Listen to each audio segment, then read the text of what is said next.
What's going on, world? It's your boy at Big Game James. This is Big Games BS, part of the Den Media Group, brought to you by thehumidor.com. Thehumidor.com is the go-to website for all things cigar related. Get your humidors, your cutters, your torches, any tobacco needs, basically anything that you want. They got it for cheaper than other wholesale distributors. Any type of sports need, you get 20% off at checkout. Spend over 150 bucks. You know what else you get? You get free shipping. So I'm really saving you a lot more money. You can go to ABC Fine Wine and Spirits, but basically y'all been doing so good at this that we may have to end up going back and just selling liquor. And the only tobacco that I sell you is from here. But if I do that, I'm going to show people how it's supposed to be done. Like I'm going to do a liquor tasting. We're going to do some other cool things with ABC here in Goodfellas, which is the greatest cigar lounge in the country. You come here, it's vibe, it's cheers, everybody knows your name. Live bands, live music. Obviously, this is where we're doing this. We're going to be doing Seminole watch parties. I'm going to get with my man Sam with Listen Up podcast. When it's home games, I'll probably be in Tallahassee. We will have watch games here for home games. We will also have away game watch parties, but we're gonna get it live and reckless up in here. So it's gonna be all kind of do. We'll have some drink specials. We'll have mimosas for you chumps, ladies for the ladies, but also for you punks. You can drink that as well, but no judgment, but just drink it if you do. We'll have all kinds of other different things. So that's basically church announcements. If you didn't know. I've been gone. Left on Friday. Did we do a show? We didn't do a show Friday, did we? No. We didn't. I had to go out of town Friday. And it was a military conference that I was at. Took the fam there. One day I'm going to write a TV. There's 2 TV scripts or movies that I'm going to write. I'm going to write one called The Wedding. And it's going to be based upon my partner's wedding. It's going to be fiction, of course, but it's going to be a lot of really, really interesting things, and just from the stuff that I observed. I'm not going to snitch because I don't believe in that, but it's just a lot of things that when people ask me why I don't go to church. I love hanging out with these people, but I feel like, church is where 2 or 3 are gathered anyway. That's what the book says. Right. But after I saw the way a lot of these guys get down, I ain't gonna lie to you, man. It's quite interesting.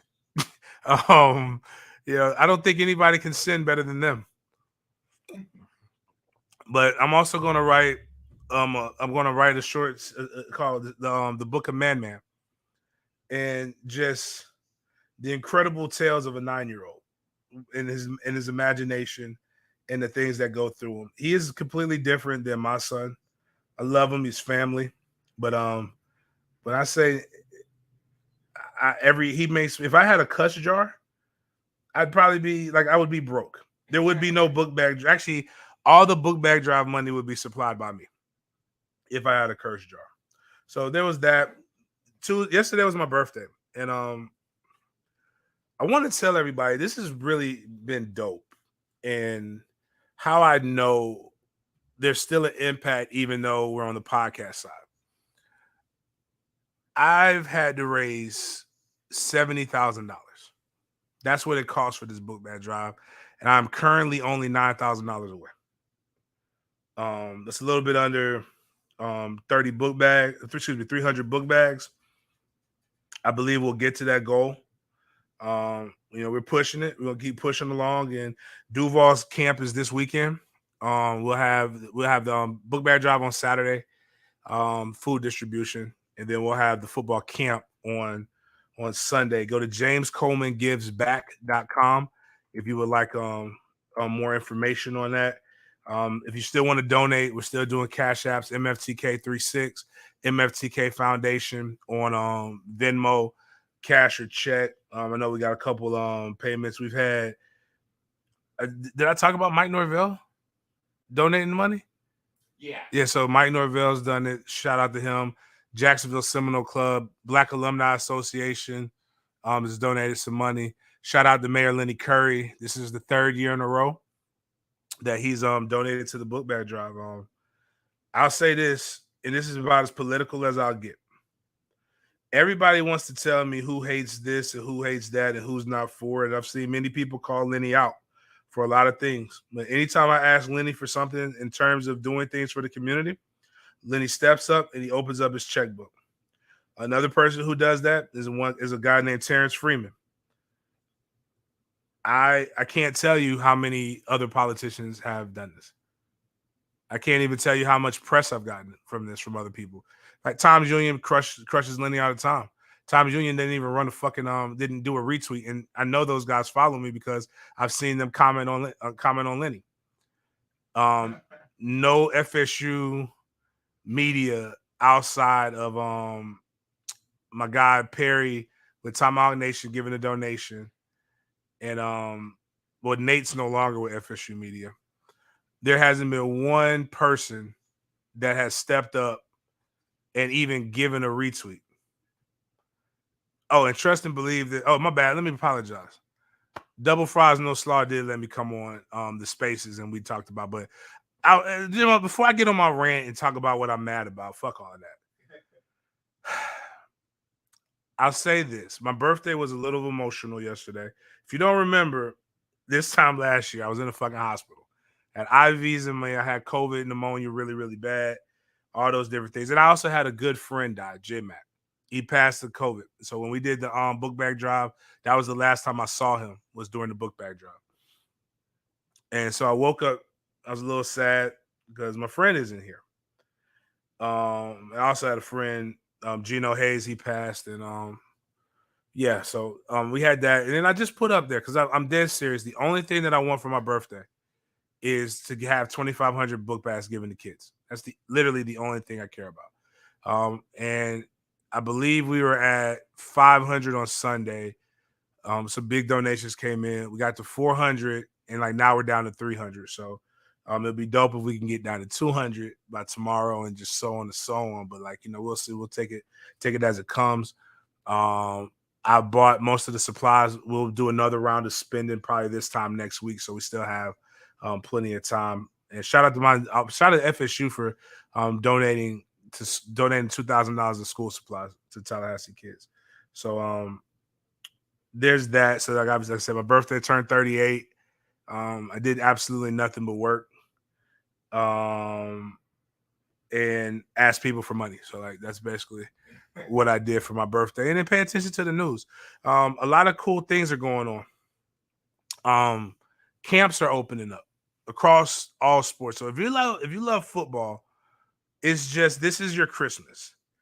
This is the most wonderful time of the year.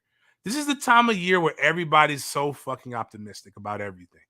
Like everybody looks better. Everybody I'm gonna tell you what we're gonna hear, and I don't want to hear this shit. And so like, don't get mad at me and don't think I don't tell the players this, because I just interviewed a player, Jackson. I don't even know Jazz. The offensive line transfer from South Carolina. I said, my job is to tell the truth how I see it. I don't want to hear the shit about how y'all feel like more family than you've ever felt before. I don't want to hear the shit about you being coach. I don't want to hear this. Like the media is going to literally write the same fucking article that they write every year. And you're going to all fall for it. You're going to overreact. You're going to love it. You're going to be like, God, this is why I knew it's finally coming in. You're going to point to people that you actually like. You're getting arguments with people that you actually really, really give a fuck about. And you're going to fall out over the suggestions that somebody who's never played the sport has, and that what they're telling you. When in the reality is, all we can hope for is good things. And I don't trust anybody's opinion of football except for my own, unless I know they actually played the game. I stopped listening to Beat quite some time ago. It doesn't mean we can't have discussions. It doesn't mean I don't think they know football. It just means I don't think a lot of them know football. Like, it's just, I mean, I don't know how else. I'm not district. We can have a conversation, but like, a lot of you guys don't know the difference between cover 2, cover 1, 2, cover 3, cover 4, man. You don't know palms. You don't know what a man beater is. You just know how to regurgitate information that you think you heard from somebody who sounds pretty fucking smart. And a lot of times you don't even know what it's like to be in training camp and how it's fatigued and how these stupid ass questions that you ask get very, very annoying. And I really wish, like, this is why they're going to be afraid of Mikanopy 1851. Because if I have my way, these motherfuckers would never talk to a lot of you guys outside of the little information that they give you, like the one where they have to talk to you, where they got to walk by you. So, like, it's just craziness. Like, but again, it's a new season, it's a new day. Quarterbacks are back. A lot of hype. So the hype this year is, at least there's some warranted on it. So you got Tatum Bethune, who's a very good linebacker who came from UCF. He's on the linebacker of the year watch list. Forgive me for not knowing the name. You got Jamie Robinson, who's one of the best safeties in the nation, who is on the Jim Thorpe list.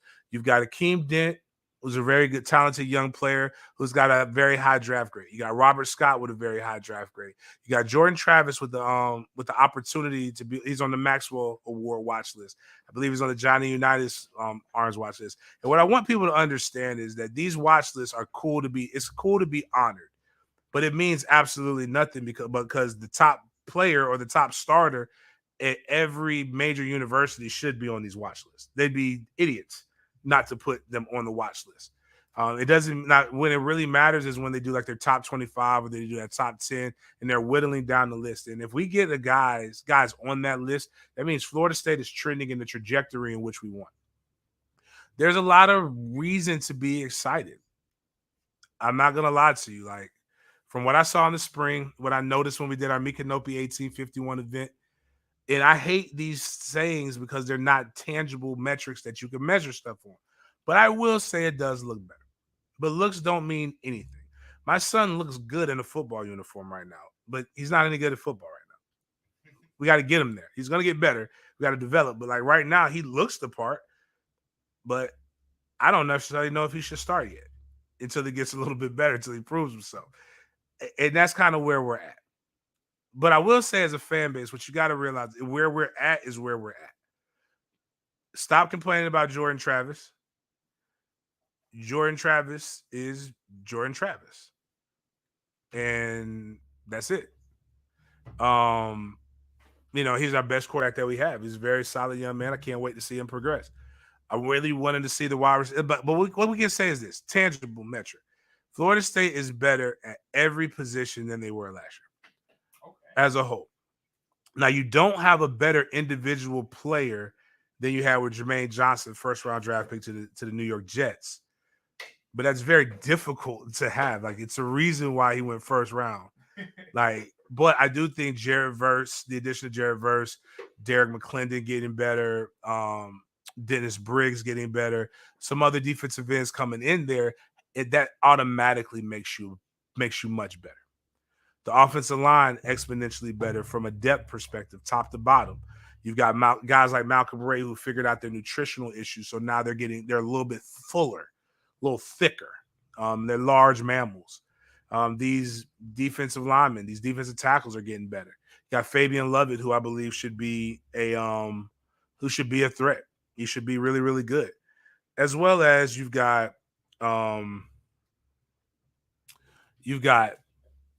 linebacker core, Kalen DeLoach. I got a little bro who I always joke. They're like, Kalen DeLoach improved so much. I wonder what happened. The light finally switched on him. And I said, no, they finally let him play.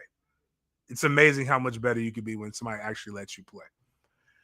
And running back, I think now running back is the one. So it's up in the air with the running back. I think Trey Benson is going to be amazing. I also am an unapologetic Trayshawn Ward fan. And once we get to that, that's it. Like, there ain't really much else you can really discuss or talk about when it comes to Florida State.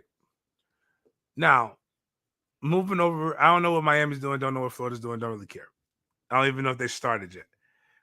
Actually, I will say this, though. I did help one of the Miami players with some book bags. He had a book bag drive July 23rd, and that was dope of him to be able to do that. I guess let me help, but whatever. He did good. That was great.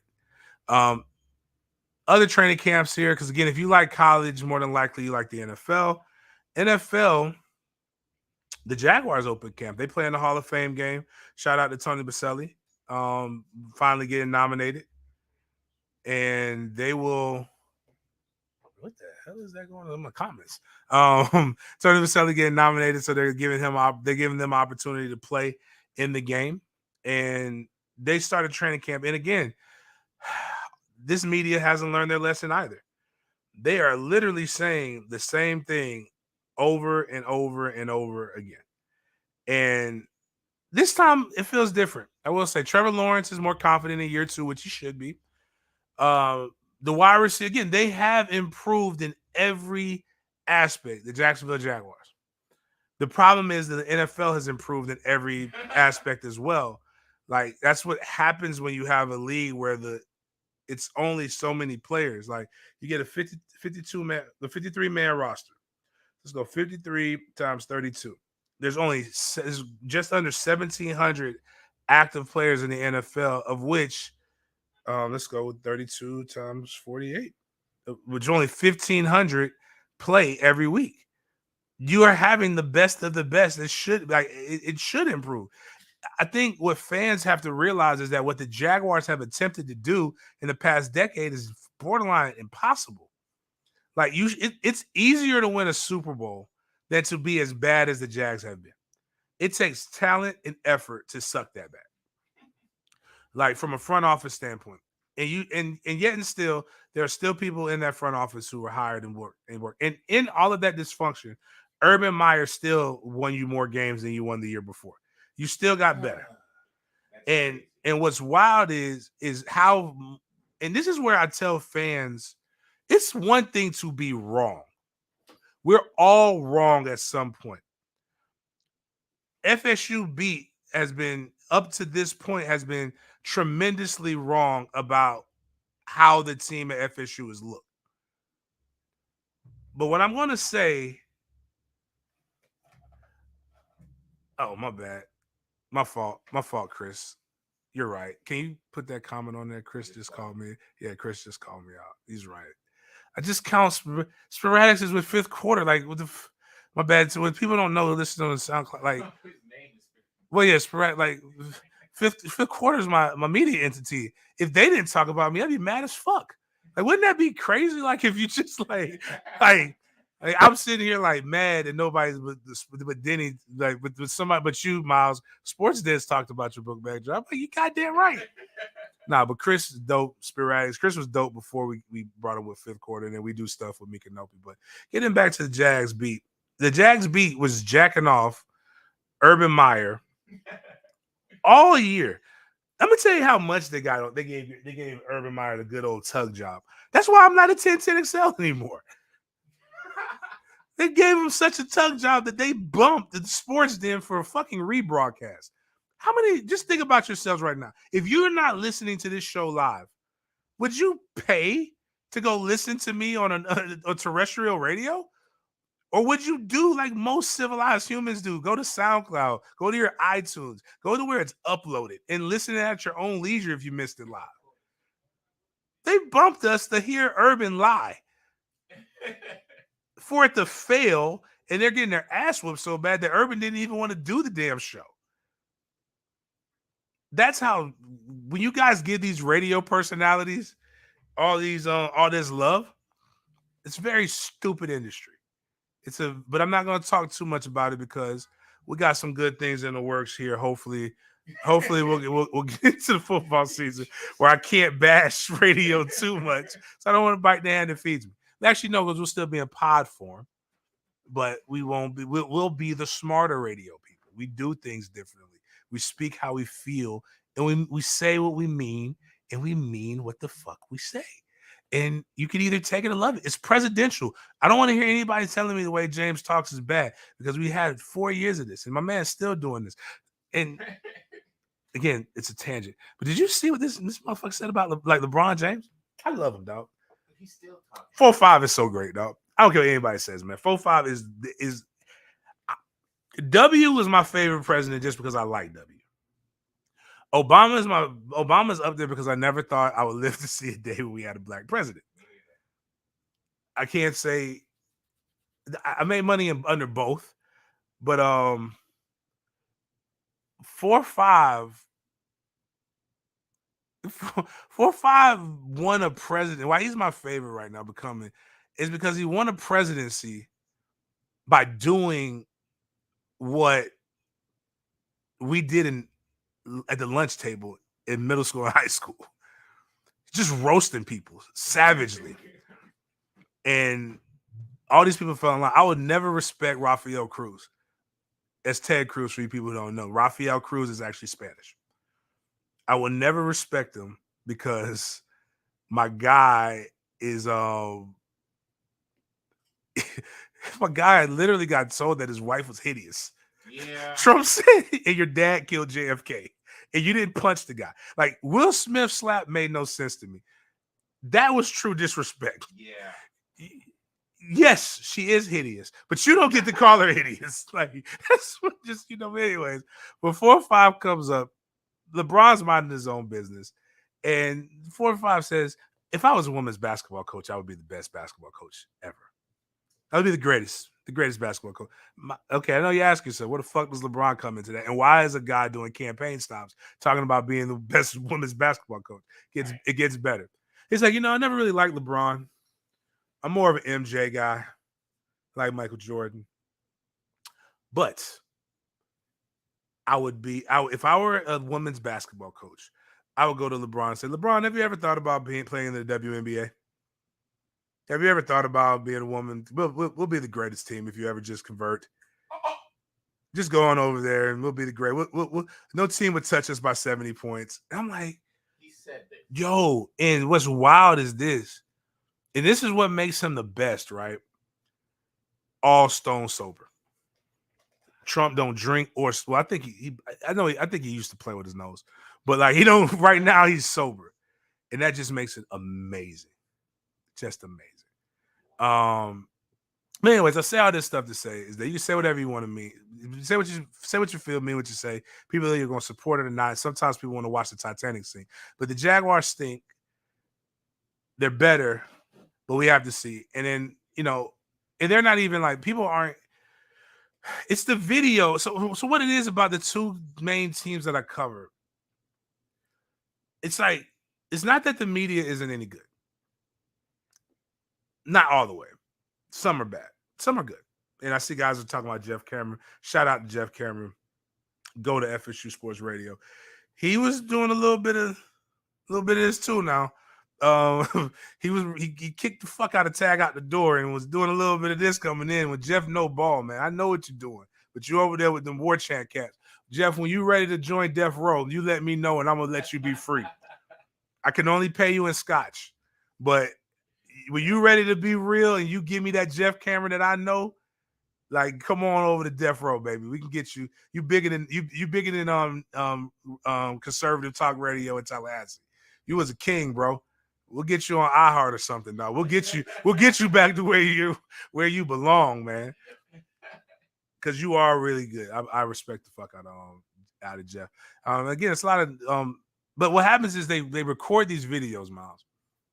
And none of the videos are show the football knowledge or depth or put the guys in the best light.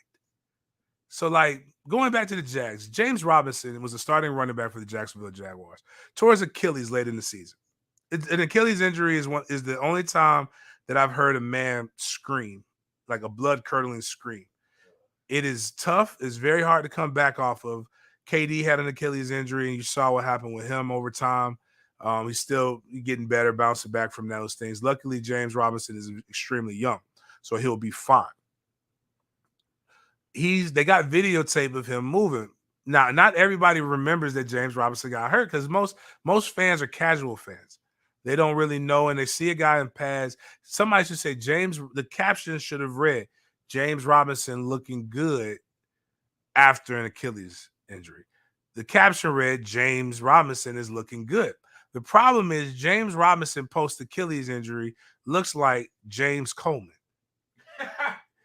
And it's just nowhere near as explosive as you want. Actually, Miles, I'm gonna email you this because my boy thought he was roasting me. But goddamn it, I looked good when I did it. This was about 5 years ago. I still got a little spring.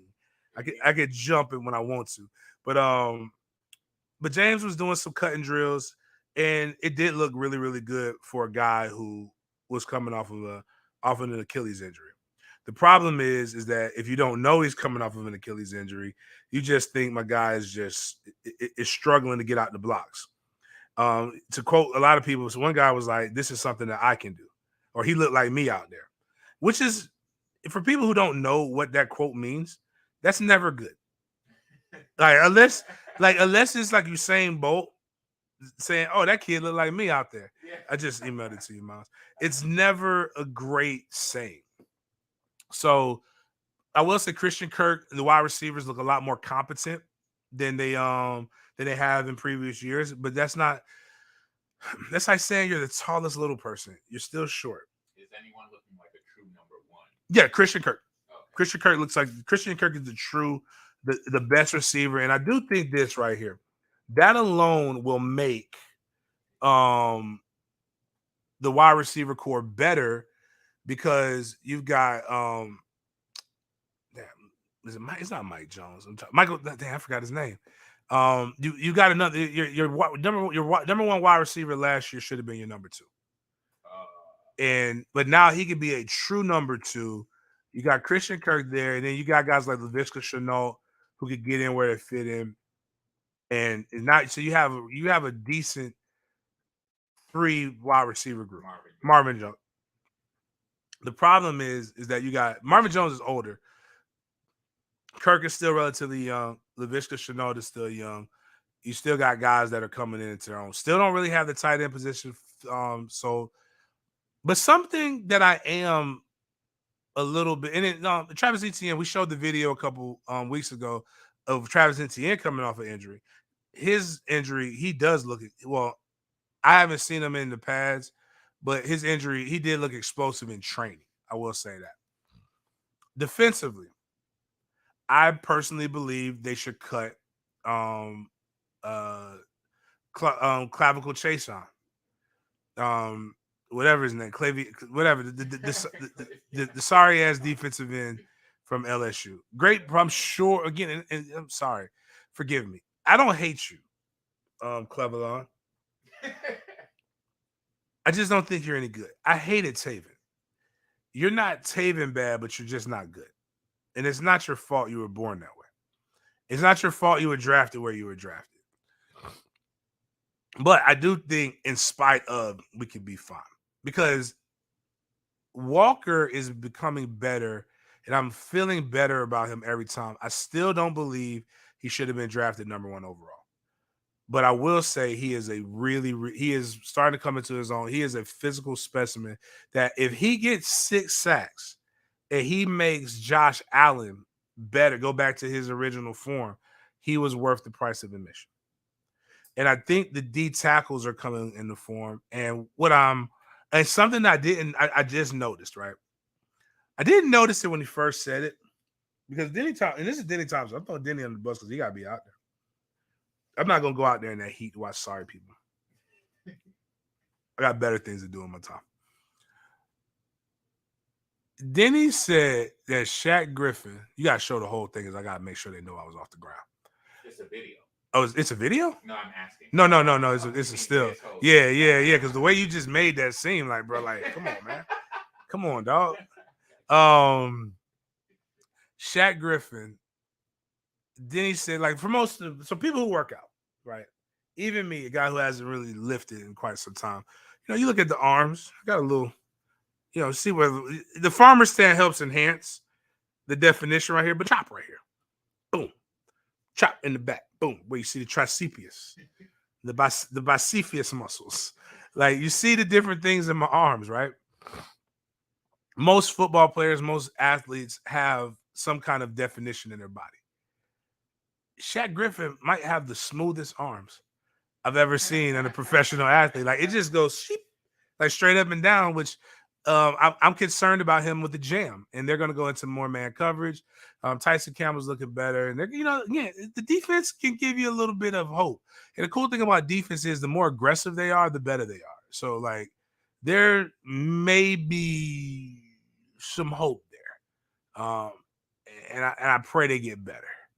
But I I know they'll be better. I know they'll improve. But as I said, it's very difficult to be that bad consistently in the NFL. So by improve, I mean they'll be a 6-win team. The NFL was geared to be average. So there's 17 games. So it was centered to be for you to be 8-9. So most of the league between 8-9 or 7-10. I think I did that right.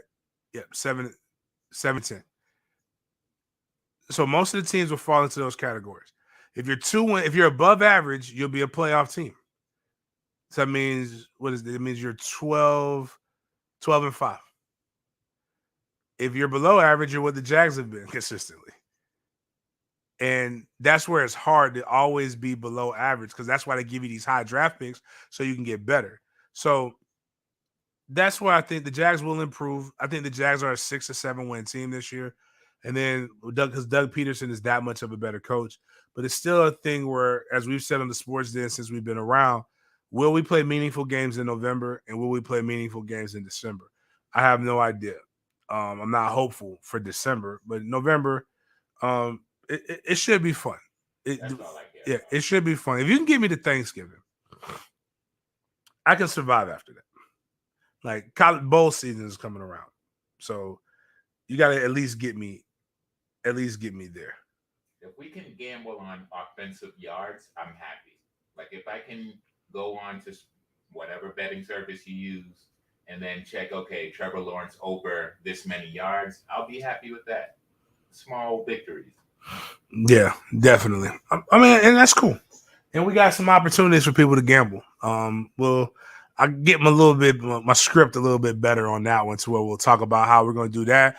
We will run a paid fantasy football league. We tried to do it last year. Last year we tried to do it? Anyways, things kind of fell apart. We'll do it more organized this year.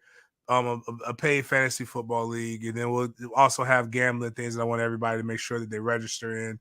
And again, we're gonna have a good time this football season, regardless of if they're asked or not. Keeping it in football,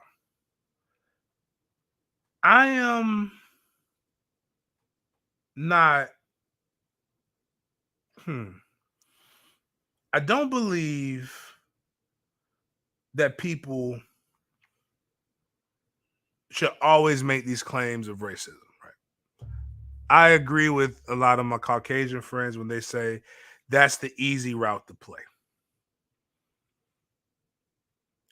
And I don't think this is it, but I think it's rooted in a lot of stereotypes.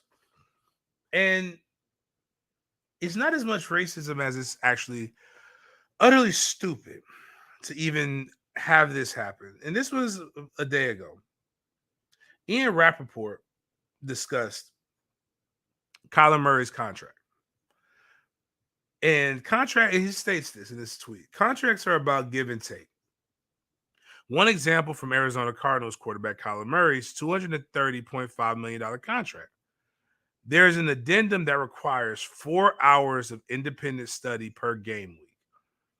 It was important to the team making a commitment at that level. Thus, it was important to Murray. Ross Tucker at Ross Tucker NFL has the tweet that really just sums up what everybody's thinking. If you have to put a clause in to make sure your franchise quarterback properly prepares, you probably shouldn't guarantee him over $100 million at signing.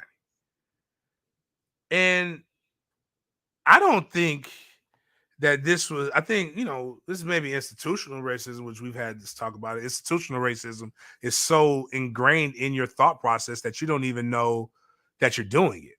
Yeah. But this does fulfill every stereotype that people have ever had about black quarterbacks. On the heels of Jamarcus Russell's talk on the Pivot podcast about, how people, called him stupid and said he didn't do this and said he didn't prepare, and him basically pulling people's cards. But if you haven't listened, Pivot absolutely has the best podcast out. Sports or anything. It's just better than everything else. So was he? I thought he was kind of slow. He's not. Jamarcus? Yeah. He's very intelligent. Media did me wrong too. But and again, the media made and this is the problem with why I think the media the way it is that the media, none of us are above our biases. Right. None of us are above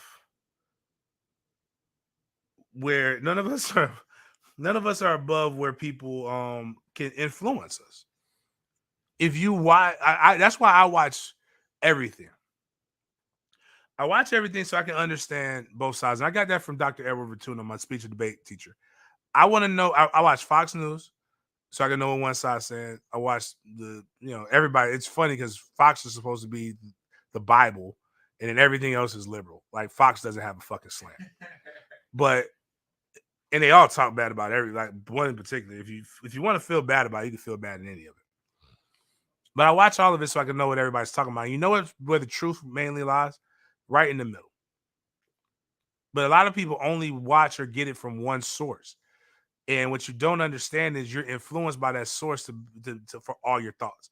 So you don't even have an opposite effect tugging you somewhere. You're literally going all in. And we typically listen to the source that feels comfortable, that fulfills the narrative of the stereotype in which we want to fulfill.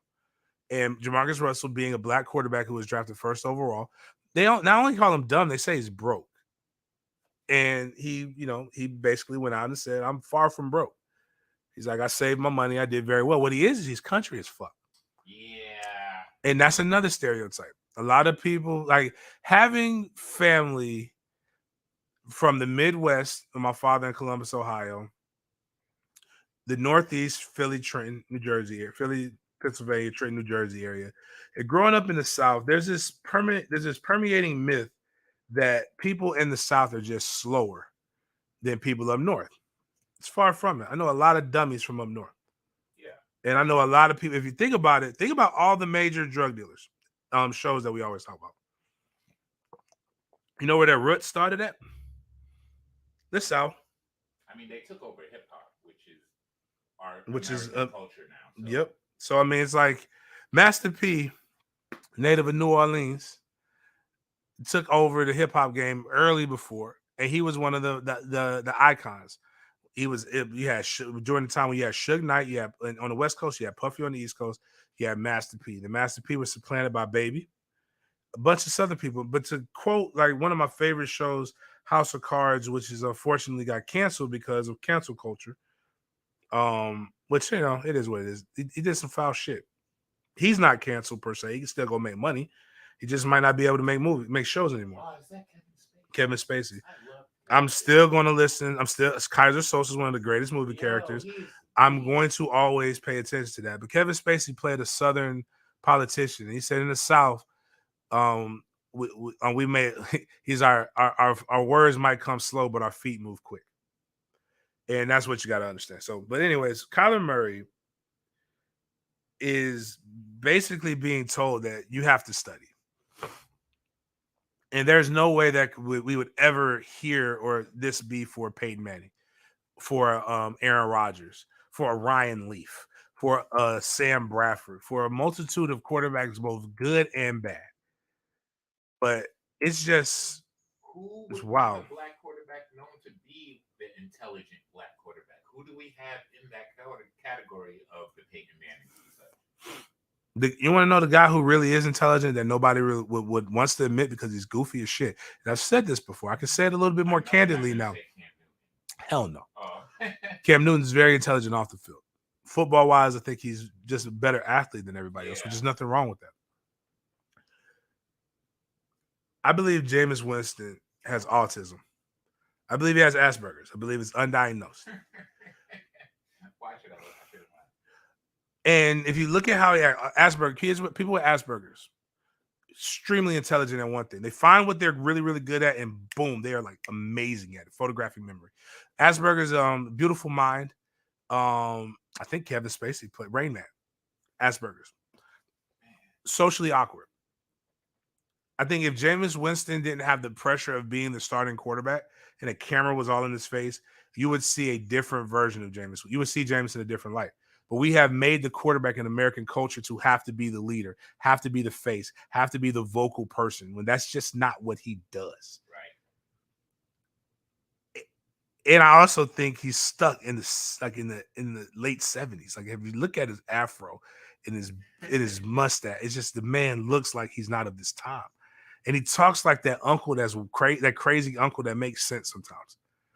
And but I love him. He's really intelligent from a football. I told people this from the day I saw him in the Elite 11 thing, and he didn't study the playbook, stayed up all night, studied the playbook, came out, won MVP, crushed everybody. I think when we are looking at when I look at plays and you see the X's and O's, I see stationary lines. I think he sees 3D images moving, and it's just the way their brains are wired is differently. But the guy who was probably the smartest, in my opinion, I got a chance to appreciate him during the downside of his career, but I never really got a chance to like understand or fully grasp what he had to go through. Would be Warren Moon. Warren Moon was a guy who was a stud in college at the University of Washington that did not get drafted because of his intellect. And he went up to Canadian Football League and crushed it, and then got a chance to go to the NFL with then Houston Oilers, and be nothing but excellent. And again, that's why I say it's not. I don't believe because what I do believe about Kyler Murray looks like a badass kid, a badass little kid. And so part of me wants to be like, yo, yeah, Kyler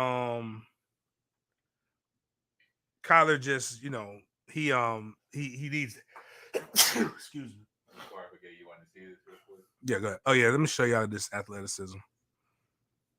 Here we are. So yeah, like my man told me that was a 20-inch. That's 26 easily.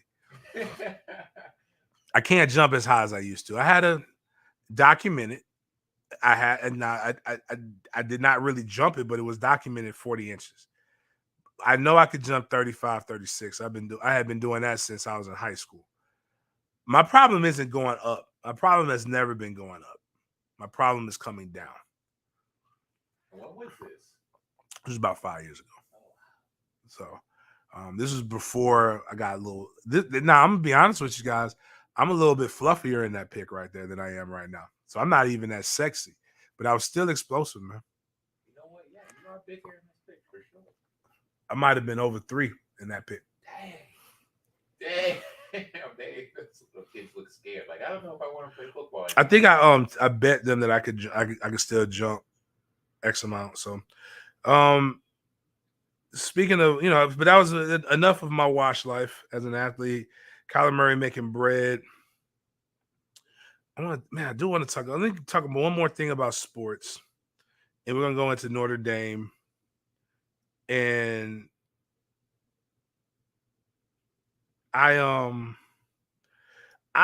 expansion talk has been going wild. I'm gonna call them out by name because these motherfuckers don't cover me. So I'm telling you, if you see a war between me and certain media members, it's because I'm tired of their shit. I'm tired of their shit because they talk so much stuff and they're pompous bitches. And I'm strong enough to do that. I don't. What do I have to lose? What are you going? Again, I tell people, I am sponsored by alcohol, tobacco, and guns. I can't be canceled. Like you people, like, because if you do, I'm going to use your same tactics. You don't want AR-15s off the shelf. Well, who's willing to sell them? You know you want that liquor. And tobacco is amazing. Cigars are dope.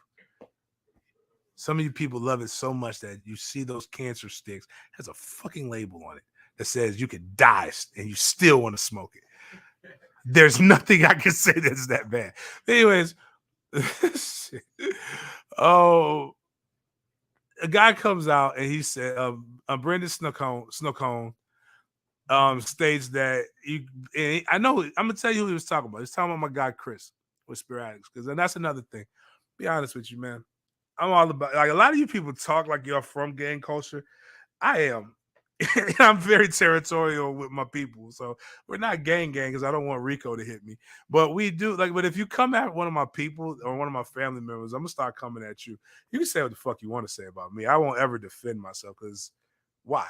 But if you talk about my people, that's when I get a little upset. But like you say, these clickbait articles talking about expansion talk.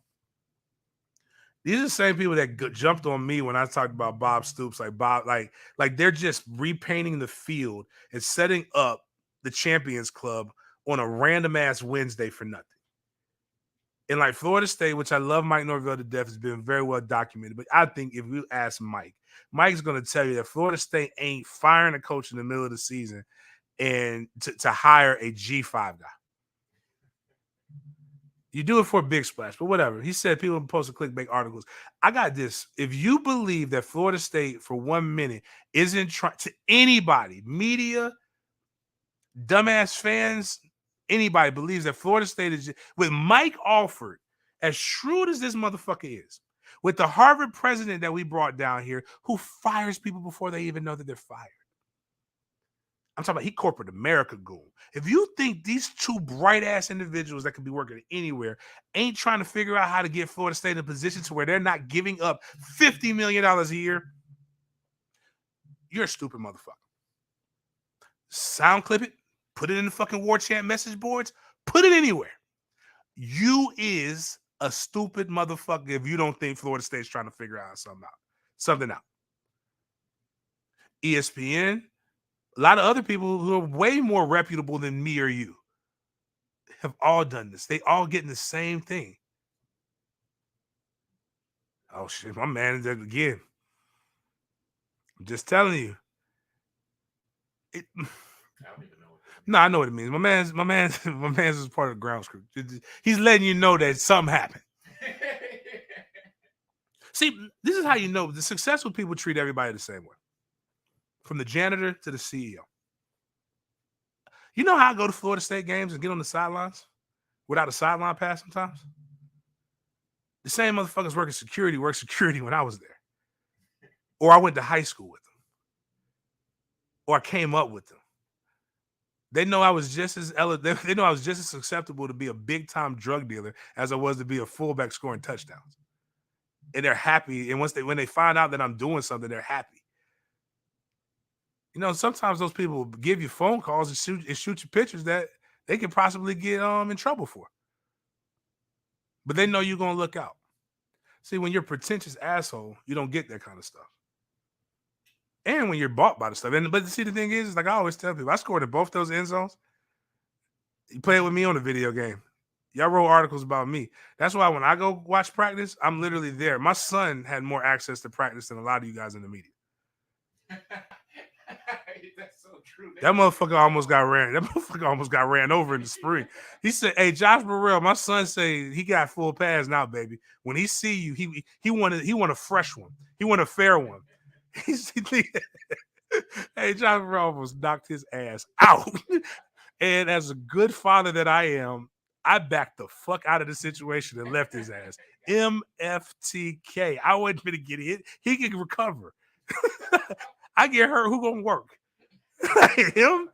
Anyways, my point in all of that is that there are people of note who make these decisions, who are trying to do these things. But one of the places that I've always told people that I would really, really like to be is in the Big Ten. I don't want to go to the SEC for personal reasons.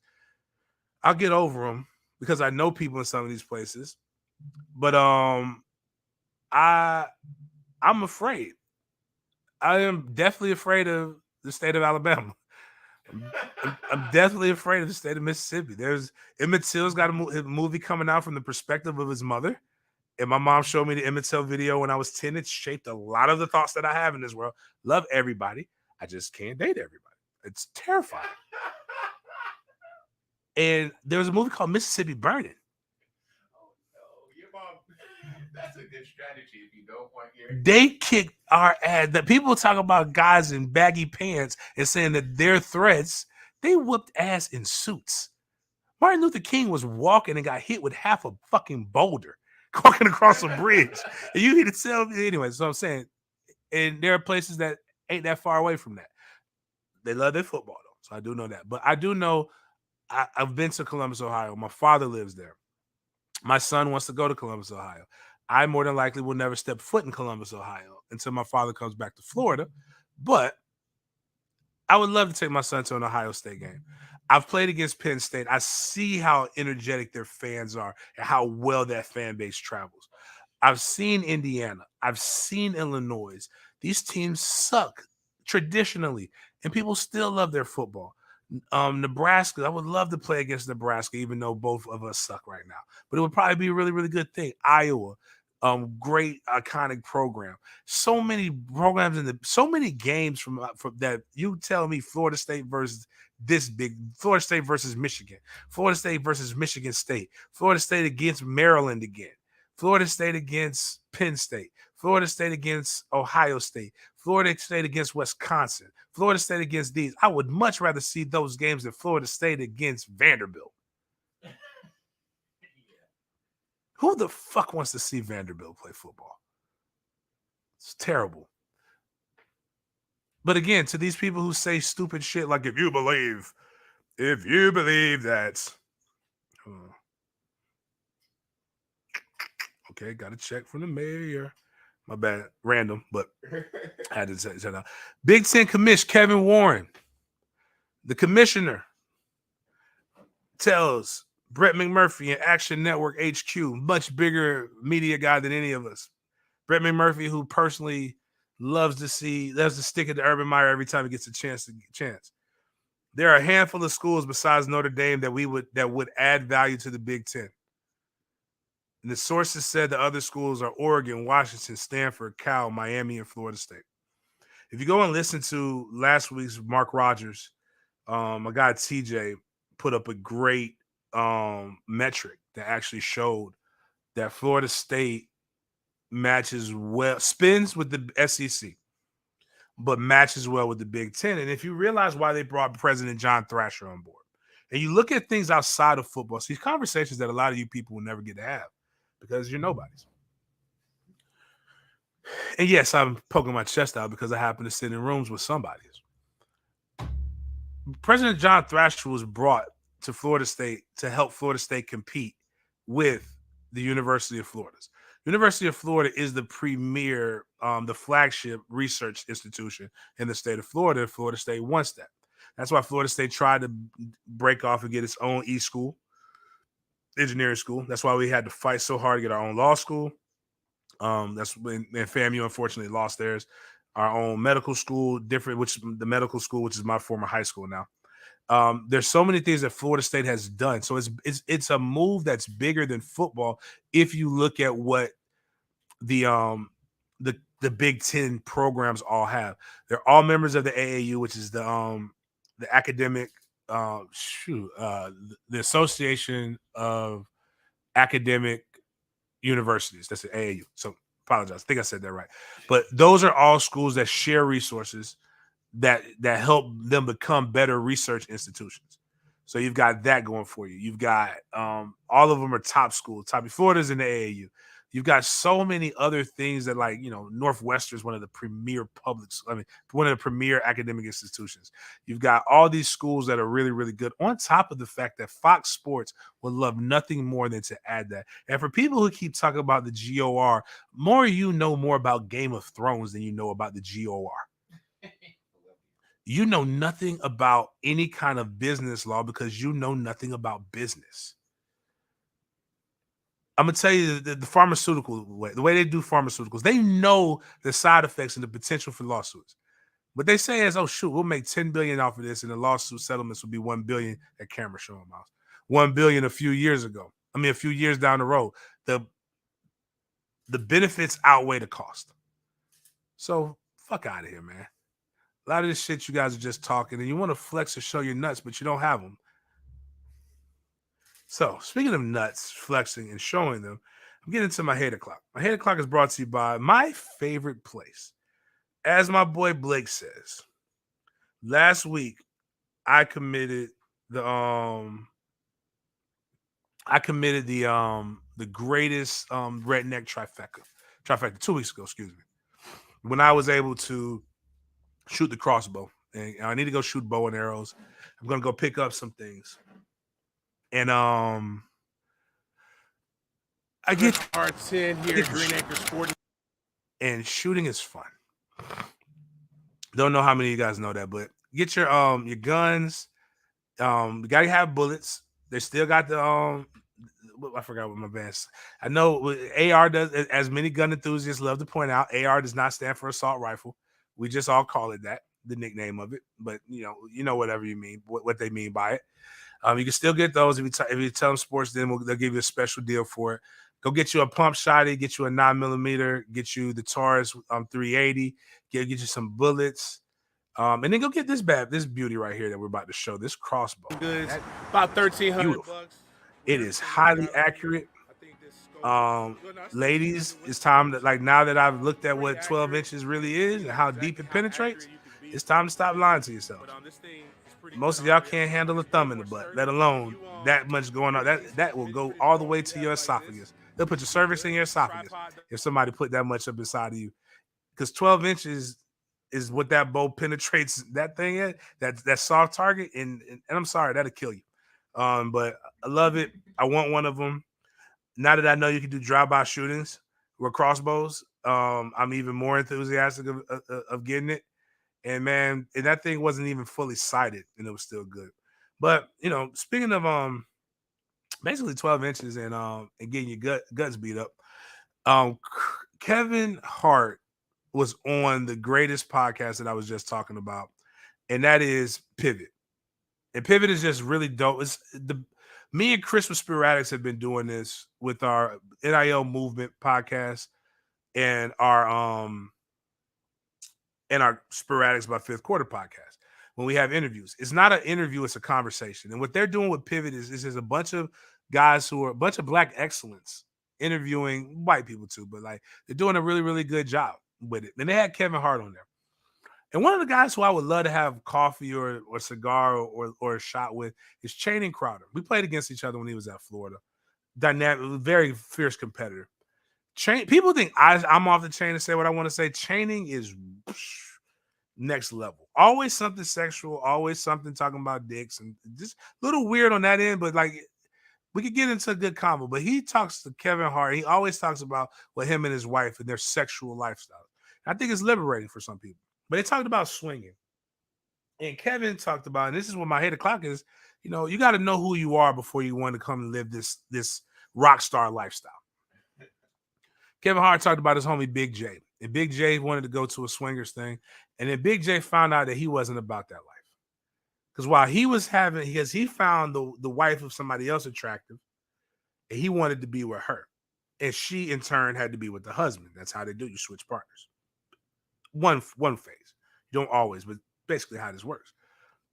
And Big J was getting his work in and having a great time. But there's a flip side to that coin. And he found out that his wife was getting worked. She was making noises that he ain't never heard her make before. And it fucked his head up. And he's never been the same since. See, you got to know who you are as a person. And have security to realize that if you're going to go into that lifestyle, if you're going to go into that. And same thing with menages, threesomes. Every man says they want to have a menage. And I'm here to tell you, you don't. It's not like the pornos. It doesn't work unless the women are into each other, or both women's sole purpose is to please you. Because I'm gonna tell you, man, when you're getting here, you got a good rhythm, and you can't give 65% to one and not give 65% to the other one. If you don't know what that means, men, if the women in your life have ever gone crazy, it's because you gave her 65%. So don't give 65% unless you're willing to commit. Because you're going to get your windows busted out your car. You're going to get your tires slashed. I'm telling you as a man with experience. When I thought about it, I sat back, and my OG had to sit me down. He said, son, did you give her over 65%? And I was like, what do you mean? He's like, when you a pipe, were you knocking it down? I was like, sir, that's what we're made for. He said, well, that's why she went crazy. You can't blame her. You got up in there, you pushed that button, and that button released the craziness into her brain, and it frazzled her. Now you got to wait. until she gets down and tries to find somebody else new, but she might not find nobody else to push that button. But anyways, it's very difficult to give two women 65% in the same room. Because if you give one 65%, the other one's going to get jealous. And also another guy thing, free game by big game. Men never choose. You don't choose the woman. Let the woman choose the woman. Trust me, it works out better for you. Because she's going to always wonder why you chose that woman. Did you have a previous relationship? Especially if you're giving her over 65%. But if you're doing that, then you got to be safe because there's monkeypox out here. You got to pull the condom off, put the condom back on, blah, blah, blah. It's just a lot of work that goes in. Things go down. It's just too much pressure. But anyways, Big J's all that. But and then the other part of it is you got to be mentally strong as a woman or as a man. And I always tell people this. If your girl, as I say jokingly, lovingly, I like horse. I don't want a woman that doesn't have any experience. I ain't got time to teach people. And if you can forget about all the dicks that she's been through in the past, you should be able to forget about the dick that she went through in the present. Just forget about it, man. Is she worth more to you than that? She gave you an experience that you asked for. If you're not capable of doing that, don't get into that situation. Accountability. Because now you got to be here worrying about, now you're competing with a guy that you'll never see again in your life. And now you're trying to worry if you measure it up, and now your confidence is fucked up for no reason. Now, and I also know how people did it. It brought me back to the first time I ever went to a coaches convention. I'm gonna say this guy's name because I really don't give a shit about him. I don't like him anymore. His name is Mike Lloyd. He was a coach. He was the head coach of Ponte Vedra. Only thing good that Mike Lloyd ever did was he connected me with Toby Bullock, who's the head coach at Mandarin, where I coach at now, is my son's godfather, and a couple of other good friends that I have. We go to this coaches convention, and we're sitting here and we're eating, and somehow, and this happens to me more often than I would like it to happen. In particular, for whatever reason, it's only when I'm around my more paler complected friends. Because I don't do this with my black friends, and my black friends don't do this to me. We're eating pizza. And then Mike brings up, Mike's wife was actually a very good-looking woman. Brings up, he's like, man, I would want to, and could talk with his hands. He's like, man, shit, I want to do, that swinging shit, but then I got to think about it. Can't have you over here doing something and your wife's getting reamed by somebody over here looks like James. I'm like there's Mario. Mario's black. Carlo's black. Toby's fucking huge. All these other people here at the table. Why the fuck why it gotta be me, dog? Like, what the fuck? Like, what's the fuck about me? Just assume, like, yeah, James over here got the fucking dick down to his knee, and now your wife's going over here. I'm like, whoa. I'm just trying to eat my Chicago style pepperoni pizza here. Why the fuck are we talking about my dick? Why is my dick on the table right now? Like, why is anybody bringing this shit up? So, and that was the first time I heard it, but it was a really real fact. Today's day and age, man, and the hate o'clock comes to this is like, guys, y'all gotta live your truths. Ladies, stop trying to feel like Lil Duval brought this up. If you're 37 years old and you've never been flued out, stop it. It's not gonna happen. Stop trying to live like your friends. You're not about that life. And a lot of you aren't, because I'm gonna tell you, I don't give a fuck if it's Spirit Airlines. If I flew you out, I'm not coming here to talk. Like, I'm not investing this money into like getting you, because I can, it's just, why you're coming out here. And it's not to read, it's not to talk about the weather. So stop being stupid. You're not about that life, and that's fine. You don't need to be about that life. Everybody doesn't need to have those rich auntie tales.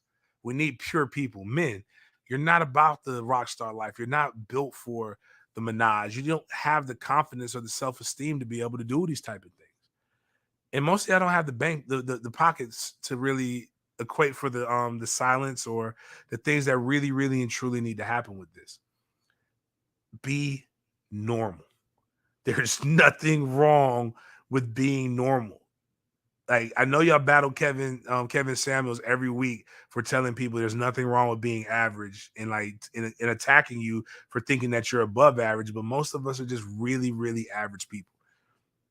But you want to live what you think other people live. And having friend in music, there's nothing more boring than the backstage of a music concert.